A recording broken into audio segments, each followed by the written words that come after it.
Welcome back, everyone. This is Radio Free Market. I'm your host, Michael McKay. And just before the break, we were asking Dr. Thomas DiLorenzo a question we didn't give him time to answer. Go ahead, Drew. Why don't you go ahead and restate that question?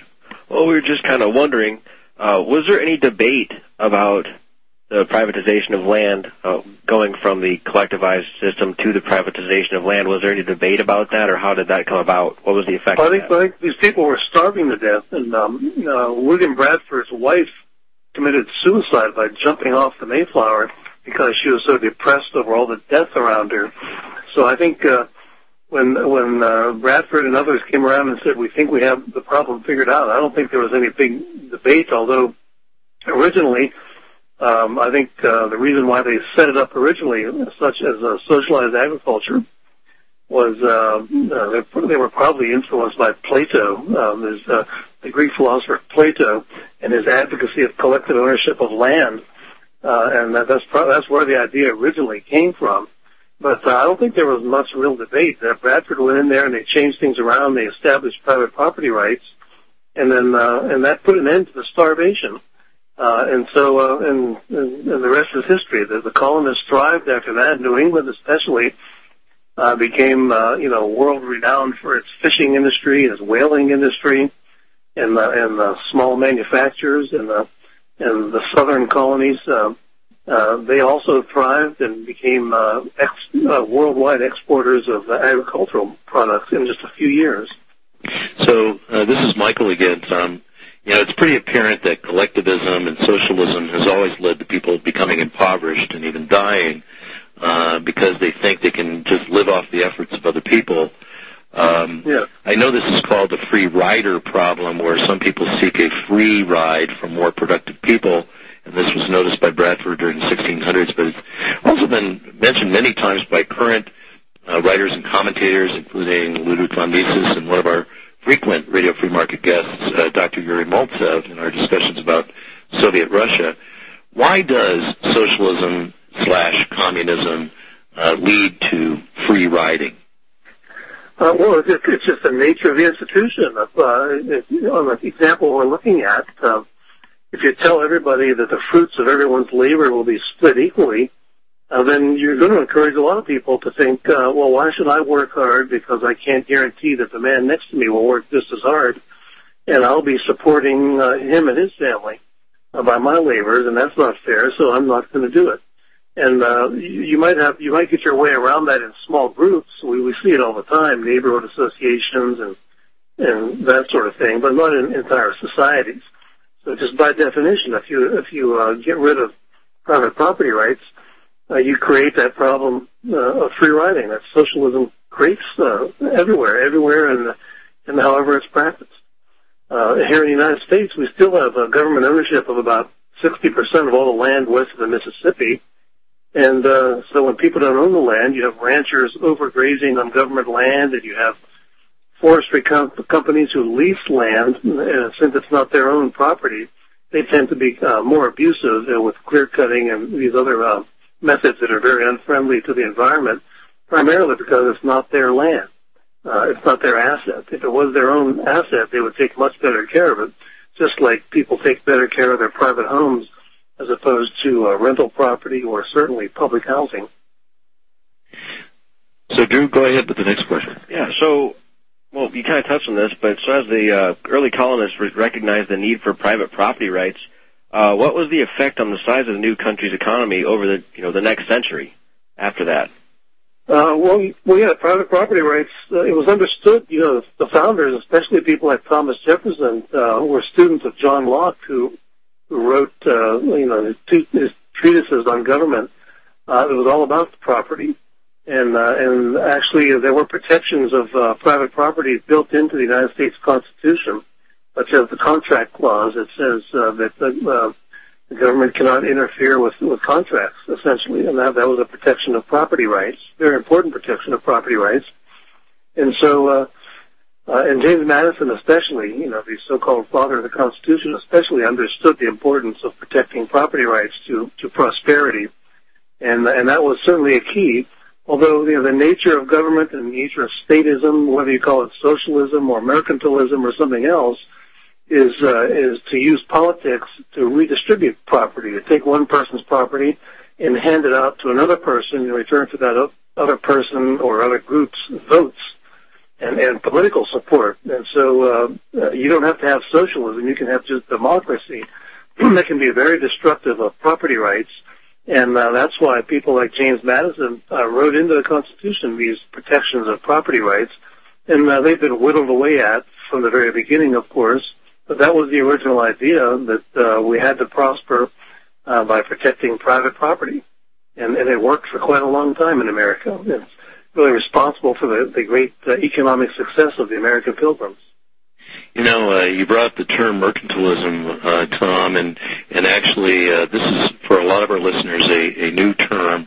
But I'd like to ask if you could explain that a little bit more, because most folks, they don't really have the background in understanding how that many of the policies that were set up by the European nations were set up to create favored companies that were given favoritism by the state, and how that spilled over into America, and this kind of favoritism called mercantilism. If you could explain that a little bit more.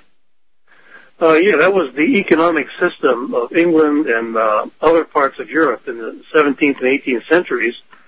And it's one of the things that the American colonists revolted over. And it was basically a system of public policies that would benefit the politically connected businesses primarily at the expense of consumers, and at the expense of everybody else generally. Protectionist tariffs is one example. The granting of monopoly, grants of monopoly by the king in Europe or by a legislature. And it was very corrupt. And there were a number of myths that grew up around it. Adam Smith's famous book, The Wealth of Nations, that just about everybody has heard of if they haven't read it. Very few people have read it. It's a very big book. But it was actually a critique of this system called mercantilism. And one of the myths of mercantilism was that wealth was created by the accumulation of gold or other precious metals. And therefore, if the British bought something from America, for example, gold would go out of England and goods would come into England. And the mercantilist doctrine was that, well, that would be impoverishing to England because gold was leaving the country. And Adam Smith proved that, the fallacy behind that, because it's trade and exchange and production that creates wealth, not the inflow or outflow of precious metals. And so there was a whole lot of myths and superstitions built up around mercantilism to keep it going in the minds of the public. But it was basically, today we would call it crony capitalism. And there was always a group of people in America who wanted to bring this corrupt system here, because after all, if you're in charge of that system, it means power and wealth to you. And so there has always been a battle over that between people who advocate true capitalism and free markets and people who advocate interventionism in the form of so-called mercantilism. Okay, go ahead, Drew. Yeah, well, you said that, I've heard you say prior to today in like different lectures that protectionism or mercantilism is a government doing to its own people during peacetime what enemies would do to them during wartime. Now, today, many people will say that, you know, the steel industry or the automobile industry or the agriculture industry or any number of industries need to be protected against, quote-unquote, unfair competition. But my question is, how exactly do Americans suffer when they're forced to buy American by the government? Well, you know, we suffer by being forced to pay more for inferior products, as far as that's concerned. I was talking about this on another radio show just a couple of days ago here in Baltimore, and the radio talk show host advertises Volvo automobiles, and he asked me a similar question, and I told him, well, look under the hood of those great Volvo automobiles, and you'll probably find hundreds of parts that come from all over the world, because in order to make these great cars, Volvo has to shop around for the best quality parts and the best prices that they can get to make these affordable to a lot of people. And if you cut off trade, you impair the ability of companies like that, or of Ford or Toyota or any other company, to produce the best products at the cheapest prices for consumers. the way I put it is if you cut off trade and have protectionist trade policies in automobile parts, you would turn that great Volvo S80 into a Ford Pinto or a Plymouth Volare, which were, really terrible cars of the 1970s. And so, and the way I explain to students is that if you think about it, what did countries do to their enemies during wartime? The first thing is always to establish a trade embargo, to block off trade, because that harms their economy. It will harm their ability to wage war.